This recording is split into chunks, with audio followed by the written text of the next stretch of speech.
friends, it's Dr. Vickie here at Full Life Chiropractic. I'm here with my dog Otis. Otis, come here. You want to say hi? Go say hi to everybody.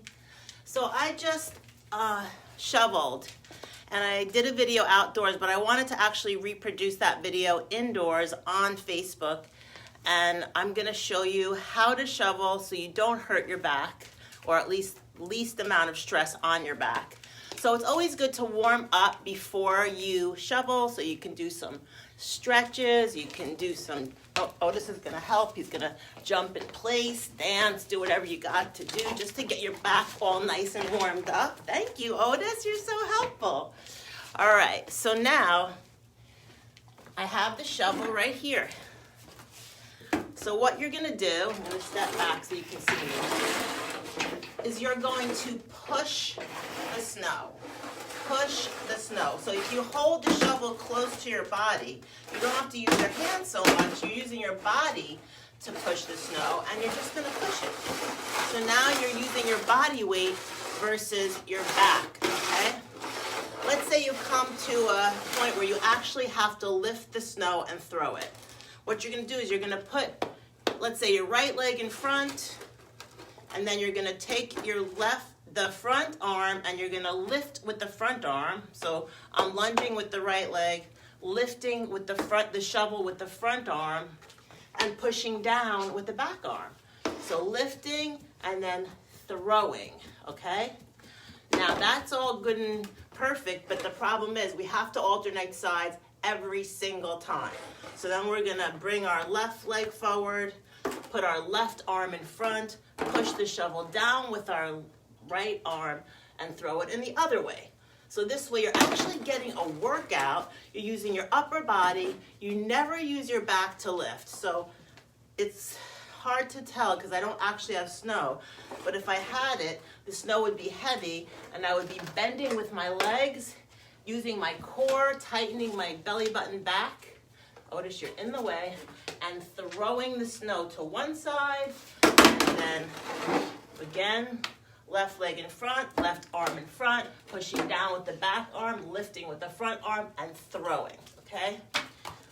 Don't wear a mask when you're outside because there's so many benefits of oxygen in your lungs, and it's really good exercise to get fresh air, and especially the cold air. It's amazing for your lungs and for your health. And finally, remember to hydrate.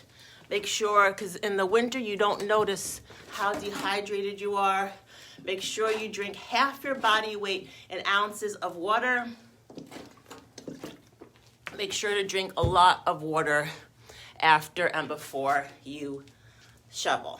Okay, that's one thing. Now let's talk about some stretches. So you just shoveled, and I want to show you a great stretch to hydrate your discs and to help strengthen your discs and lubricate your joints. So this is really great. You're going to take your arms. I learned this from my friend, Dr. John Bergman. Take your hands and put them like that. Put them against your belly, and you're going to pivot. So you're going to bend your back knee a little bit, and you're going to turn hard, like as if you're elbowing someone behind you. You're going to look behind you, left, right, left, right, left.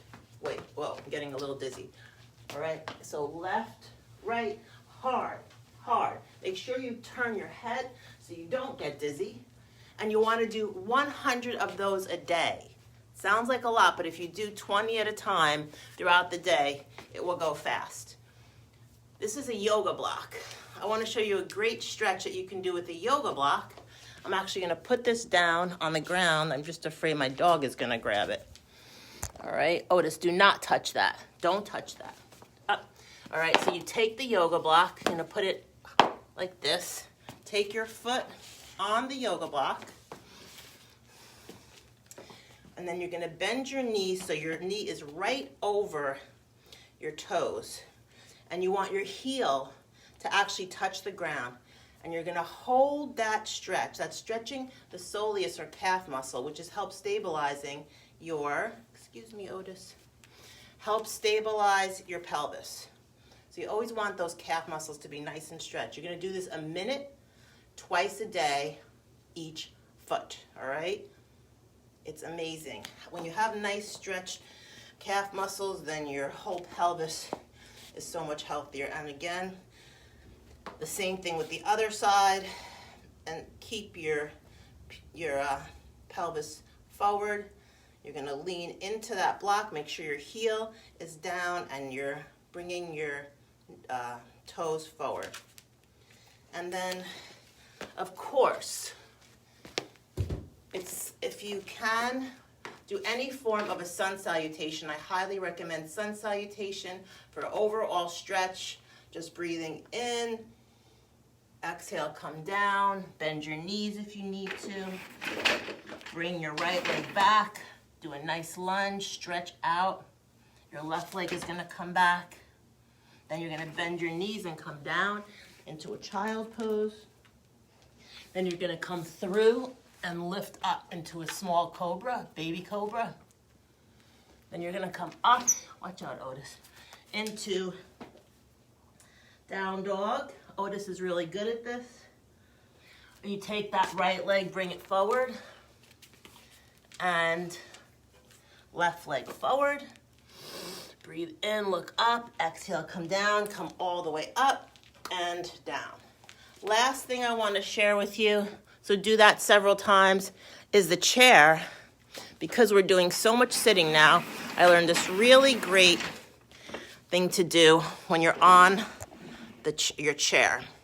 So if you don't have one of these cute little rolls, which I'm going to start offering to patients, you can take a towel and roll it up really nice and tight. You want to put it right at the bottom of your elbows against the chair. So you're sitting at your chair, you got the roll or a towel rolled up nice and tight, put it right at your spine, right at the bottom of your elbows, and you sit like that for 20 minutes on. Marge, hi. 20 minutes on, 10 minutes off, for as long as you're sitting. Remember, sitting is the new smoking. Now that everybody's doing remote learning and not leaving their home, your spine is getting completely messed up. So you want to at least do this little roll thing to improve the curve of your lumbar spine. It also forces you to actually have better posture, so you're sitting more on your sit bones than on your tailbone, because sitting on your tailbone is a recipe for disaster. So I hope these tips helped you. It was really a pleasure doing this and helping you, and thank you for listening, and thanks, Mark, for being on.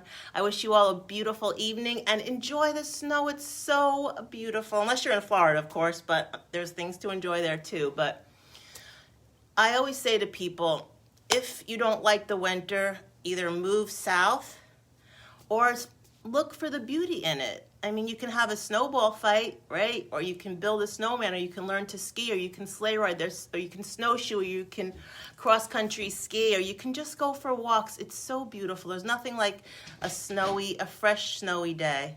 All right, lots of love to you. Have a great one. Bye.